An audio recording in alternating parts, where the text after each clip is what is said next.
ঘাটালে তৃণমূল কংগ্রেসের একাংশের ফেসবুক পেজে চলছে দেবের বিষয়ে অপপ্রচার। তা নিয়ে রাজনৈতিক মহলে চলছে তুমুল জল্পনা। বিরোধীরা যেমন তেমন শাসক দলের মধ্য থেকেই দেবের সম্পর্কে অপপ্রচার। মুখ্যমন্ত্রী মমতা বন্দ্যোপাধ্যায়ের প্রিয় পাত্র সুপারস্টার দেবের খুবই ব্যথা লেগেছে। এইসব অপপ্রচারের কারণে দেবের ঘনিষ্ঠ মহল থেকে এই খবর জানা যায়। এখন প্রশ্ন হলো, ঘাটালের সাংসদ দীপক অধিকারী কে? আগে সে বিষয়ে একটু আলোচনা করা যাক। ঘাটালের সাংসদ দীপক অধিকারী অর্থাৎ টলিউড সুপারস্টার দেবের পরিচয় কি? দেব একজন ফিল্মি তারকা। পুরো পশ্চিমবাংলার মানুষ তাকে চেনে ও ভালোবাসে এবং পশ্চিমবাংলার বাইরের মানুষও তাকে চেনে ও ভালোবাসে।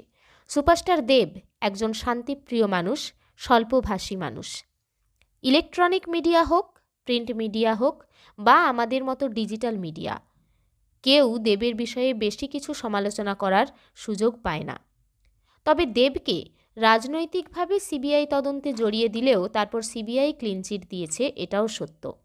অর্থাৎ দেবের ব্যাকগ্রাউন্ড পরিষ্কার। সেই কারণেই হয়তো দেবকে সেভাবে ঘাটাল মহকুমার বিরোধীরা বা রাজ্যের বিরোধী দলনেতা শুভেন্দু অধিকারীও আর আক্রমণ করতে পারে না।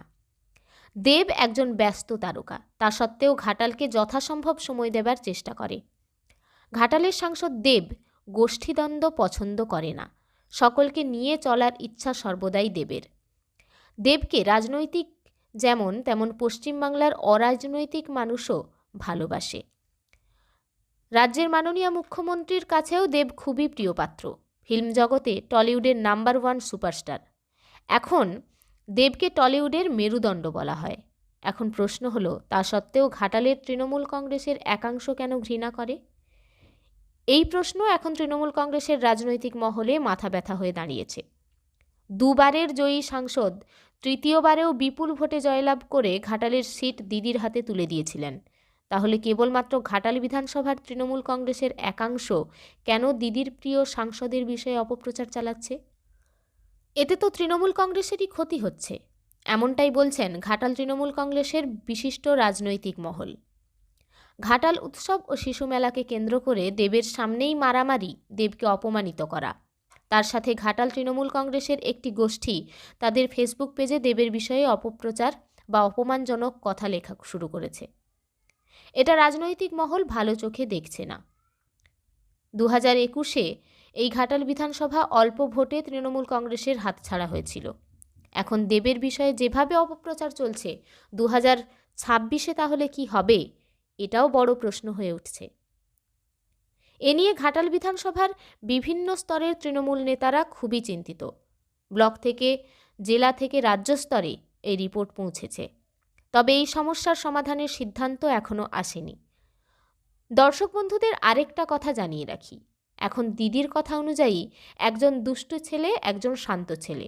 মাছের মাথা তো একটি, দিদি কাকে দেবে? নাকি দিদি বিকল্প কিছু ভাববে? ভারতবর্ষের প্রতিটি রাজনৈতিক দলের নিজেদের মধ্যেই বিভিন্ন সমস্যা থাকে, কিন্তু উপর মহলকে সেই সব সমস্যার সমাধানও আমরা করতে দেখেছি।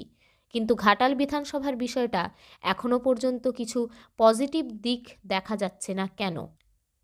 মিডিয়া রিপোর্ট অনুযায়ী রাজ্যের মাননীয় মুখ্যমন্ত্রী এখন থেকেই 2026-এর বিষয়ে বিশেষ কিছু সিদ্ধান্ত নিচ্ছেন। তাহলে কি ঘাটাল তৃণমূল কংগ্রেসের বিষয়েও নতুন কিছু ভাবছেন? রাজনৈতিক হোক বা অরাজনৈতিক, দেবের যারা ফ্যান তারা কিন্তু ক্ষুব্ধ ও ব্যথিত। সেই কারণে ঘাটাল মহকুমার বিরোধী রাজনৈতিক দলগুলি খুবই খুশি। বিরোধীরা চাইছে 2026 পর্যন্ত এভাবেই চলুক। Bureau report. আপনারা দেখছেন বাংলার আওয়াজ, সত্যের সাথে মিথ্যার বিরুদ্ধে।